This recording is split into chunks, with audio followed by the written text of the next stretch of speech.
All right, hello and welcome back. Today, we've got something, well, something pretty different. We're going to deconstruct a single line of text that mashes up two worlds you'd probably never expect to see together, cryptocurrency and divine prophecy. So yeah, let's grab our magnifying glass and see what's going on here.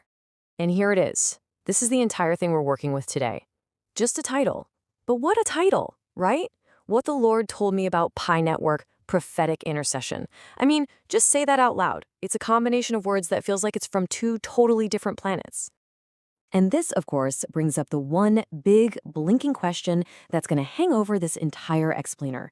Is someone actually claiming to have received a divine message about a cryptocurrency? I mean, the title seems to be saying exactly that, which is, you gotta admit, a pretty extraordinary idea. Okay, so for our first section, let's just set the stage. Our goal here isn't to prove or disprove a prophecy. That's not what we do. Think of us more like linguistic detectives. We're here to simply figure out what this title is actually claiming by breaking down its words. Now, this is really important to get straight. Our entire analysis is based only on this one sentence. We don't have the actual message itself. We just have the title that claims the message exists. So everything we talk about from here on out is just about decoding that claim. All right, let's dive in. We're going to break this title down into its core pieces, because to really get what's being said, you have to understand the two very different worlds that are being smashed together in this one sentence. First up, we've got the Pi Network. Now, if you strip away all the hype and all the speculation online, at its core, it's a tech project. It's a type of digital currency or crypto that's designed so you can earn it on your phone. The whole idea is to make it way more accessible than something like Bitcoin. So that's the technology half of our puzzle. And then on the complete other side of the spectrum, you have prophetic intercession. This is a deeply spiritual, religious concept. It's about praying for other people, but it also carries this idea of receiving a direct message, a prophecy, from a divine source, in this case, the Lord, for a specific group of people. And this is where it gets really interesting, when you see them laid out side by side. On one side, you've got Pi Network. It's all digital, based on computer code, and it's built around the idea of a decentralized network. And on the other, prophetic intercession, a spiritual thing, based on revelation from one single, totally centralized divine source. We're talking about two completely different universes of thought. So what on earth happens when these two completely different worlds actually collide? Let's take a look at what you get when you try to fuse the world of code with the world of, well, divine revelation. You know, it's almost like a strange kind of formula. You take input A, the Pi Network, a super modern 21st century tech project. Then you add input B, prophetic intercession, a practice that's rooted in, ancient faith traditions. And what do you get? The result is right there, a claim that someone has divine guidance about a crypto project. So here's the real takeaway. This title is making a very powerful statement. It's trying to build a bridge between these two worlds. It's taking the ancient authority that comes with spiritual revelation and applying it directly to this brand new, often super confusing and volatile financial technology. And all of this brings us to our final section, where we kind of circle right back to the central mystery of it all. We've taken the title apart, we've put it back together, but what are we actually left with at the end of the day? After all of that analysis, we can really boil it down to one single thing that this title is trying to tell us for sure. Hey, a message exists, but that's it. Is it a good message, a bad one? Is it a warning, an endorsement, a stock tip from the heavens? We have absolutely no idea. The title basically works like a locked box. It tells you there's something inside, but it doesn't give you the key. The actual meaning is a total mystery. So we'll end with this question, because this really specific, kind of weird title actually points to a much bigger human behavior. Whenever new technologies like crypto or AI show up and move way faster than we can keep up with, we tend to reach for frameworks we already understand to try and make sense of them, whether that's economics, politics, or, like we see here, spirituality. We tell stories to try and map the unknown, and that just leaves you wondering, what stories are we going to tell next? You ever see a headline that just makes you stop in your tracks? One that's so weird, so out there, you just have to know more. Well, that's what happened to us. Today, we are diving into a claim that is pretty unique. And here it is. Yep, you read that right. This is the exact title from our source material.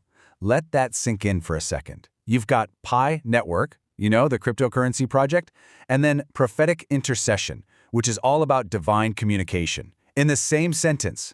It's the kind of combination that just makes your brain go, wait, what? And that leads to the really big question, doesn't it?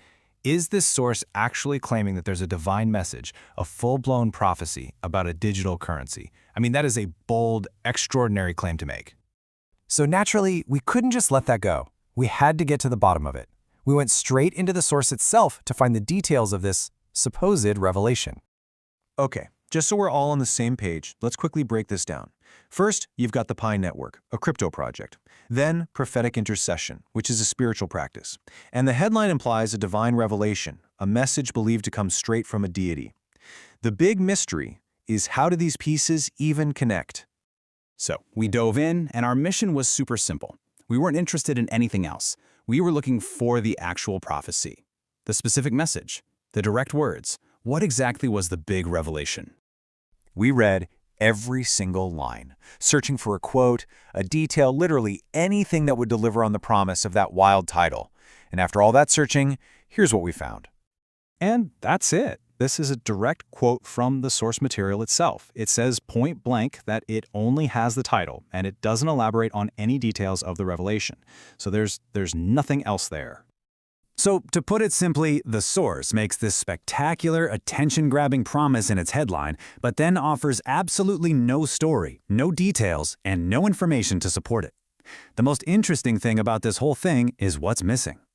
This brings us to a really interesting turning point, right? If the prophecy doesn't even exist in the source, what is there to analyze? Well, this is where it gets really important. We stop trying to explain a prophecy and start explaining the phenomenon of a promise with absolutely nothing behind it. This is the core conflict we found. On one side, you have the promise, the sensational, must-click title, and on the other side, you have the reality, a complete and total void of content. It's a classic case of all flash and no substance. Now, there's a term for this, and it's a really crucial one for all of us to know. It's called an unsubstantiated claim. It's basically any statement that's presented as true, but comes with zero evidence. No proof, no supporting details, nothing. And that is exactly what we have here. This source isn't really about prophecy or cryptocurrency at all. It's a textbook, A-plus example of an unsubstantiated claim. It's all headline and no story. So that brings us to the most important part of this whole explainer. What can we actually learn from all this? Well, this entire journey is a really valuable lesson in what we call critical viewing. Here's a simple 3-step guide you can use for pretty much anything. Number 1, question the headline. Just ask yourself, is this written to make me feel something really strong, like excitement or anger, right away? 2, examine the evidence. You got to look past the title. Is there any real substance there, or is it just more claims? And number 3, value substance over sensation. We have to make a conscious choice to prioritize real information over stuff that just grabs our attention. So in the end, our investigation turned out to be incredibly useful, just not in the way we expected. We didn't find a divine message about crypto, no. Instead, we found a perfect lesson in how to recognize a claim that has absolutely nothing behind it. The empty box was the treasure all along. And that leaves us with one last question to think about. In a world that is just flooded with bold headlines, viral videos, and huge promises, how often do we actually stop to check if there's anything real supporting them? It's something worth asking ourselves, probably every single day.